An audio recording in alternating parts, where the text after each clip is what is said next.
Ivacaftor in a G551D homozygote with cystic fibrosis.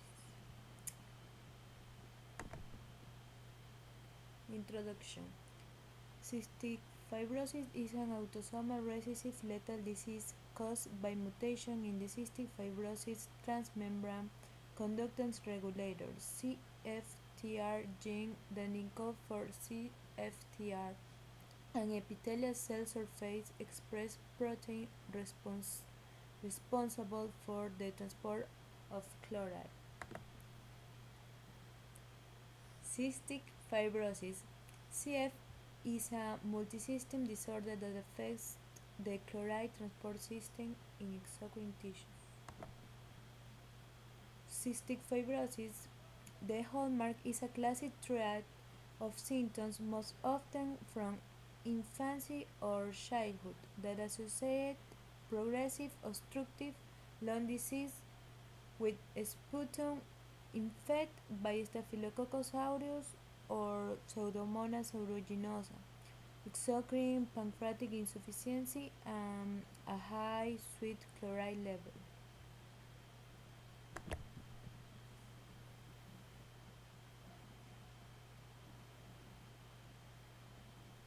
After viewing this animation, you will be able to describe how pancreatic juice balance is maintained in the pancreatic ducts by the movement of sodium, chloride, and water, and how the cystic fibrosis transmembrane conductance regulator is involved in this process. The healthy pancreatic duct. The pancreas contains pancreatic ducts.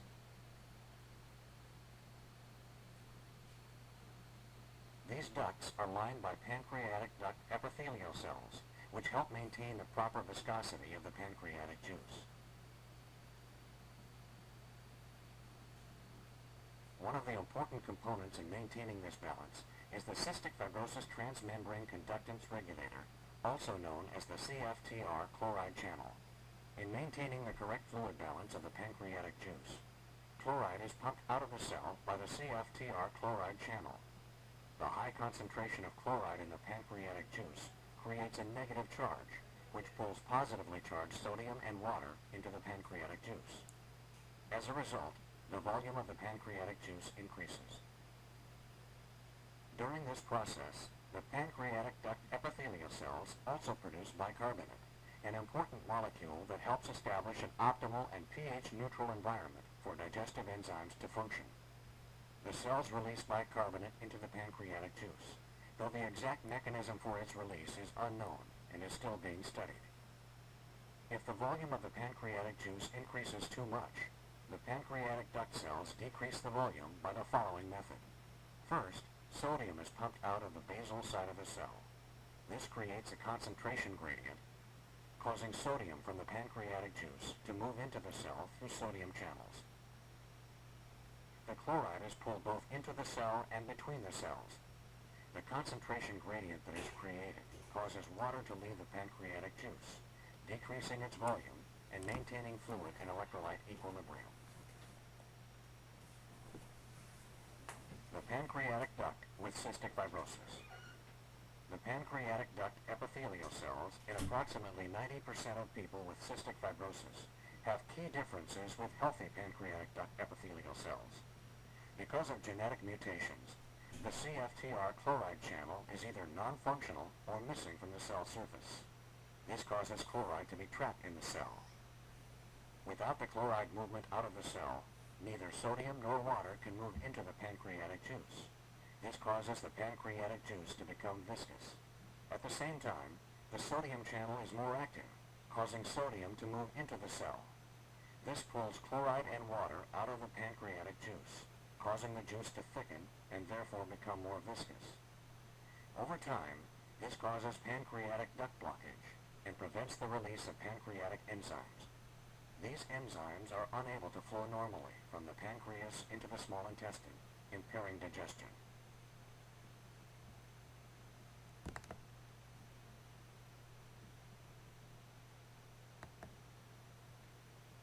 Mortality is mainly due to progression of a lung disease and respiratory insufficiency.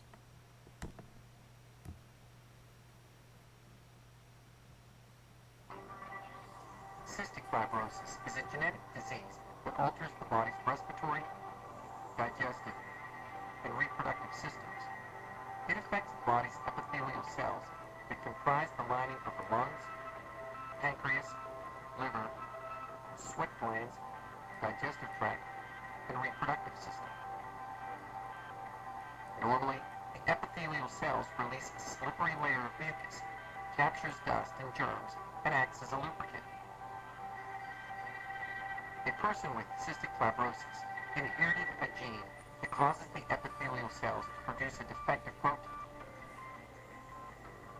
That protein leads to the formation of thick, sticky mucus, which causes many serious problems.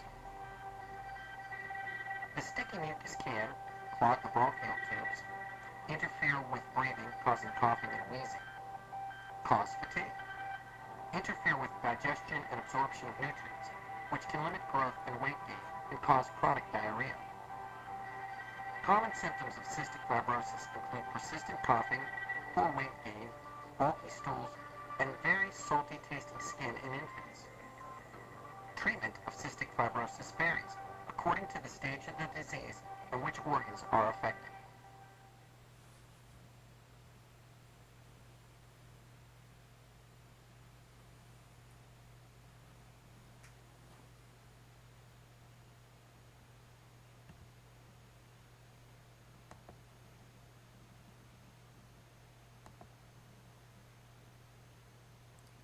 CFTR and its relationship to CF pathophysiology.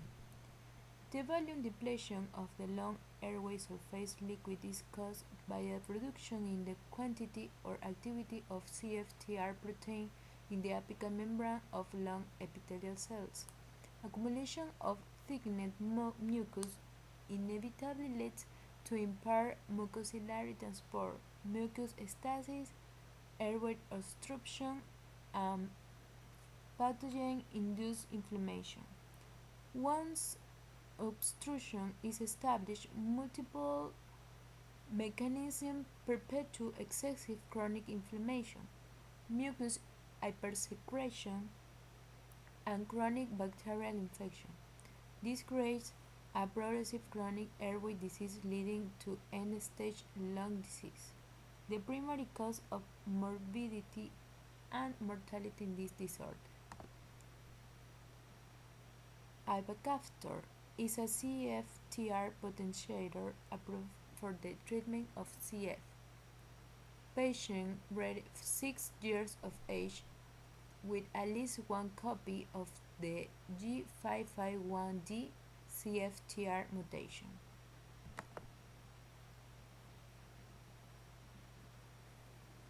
Finding Clydeco is like finding a needle in a haystack. We started by first testing over 200,000 compounds in cells that have the defective protein that causes cystic fibrosis. One of these helped make the protein work better.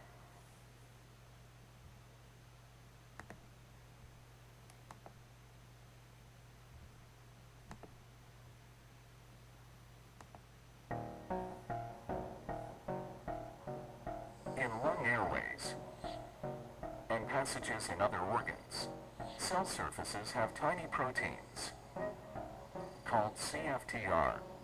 These act as channels for chloride ions to regulate the movement of salt and water in and out of cells. In cystic fibrosis, this process is disrupted because of a mutation or error in the CFTR gene, which provides the instructions for making CFTR protein channels. As a result, thick, sticky mucus builds up in many organs. Some CFTR mutations can cause what's called a gating defect, where the CFTR protein channels are present at the cell surface but fail to open correctly. Celydeco is designed to keep CFTR protein channels at the cell surface open longer to improve the transport of salt and water across the cell membrane. Indication and important safety information. Celydeco is a prescription medicine used for the treatment of cystic fibrosis, or CF, in patients aged 6 years and older who have a certain mutation in their CF gene called the G551D mutation.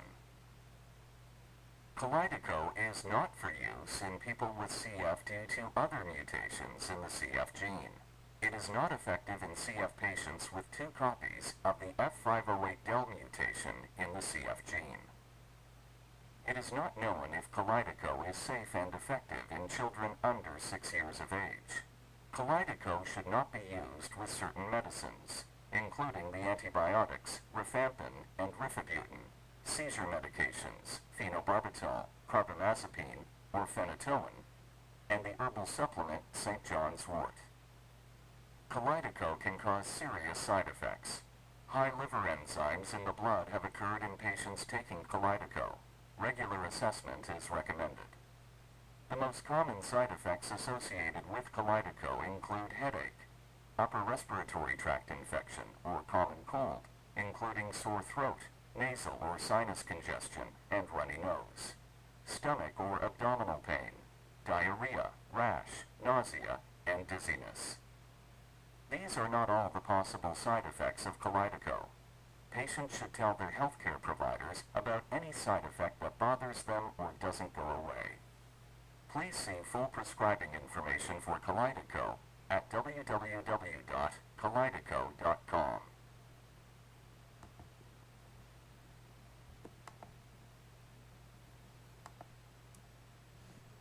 Kalydeco will benefit the CF patients with the mutation G551D. They will experience a decrease in cough. It'll be easier to breathe as demonstrated by improved lung function. They'll have fewer infections resulting in antibiotics, and they'll gain weight.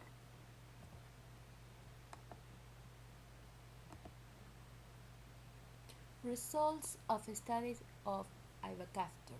The efficacy outcomes in children were consistent with those in the older population despite milder disease at baseline, suggesting that early disease may be reversible or at least preventable. A significant change in switch chloride levels mirror improvement in lung function as a proof of concept of the drug mechanism of action.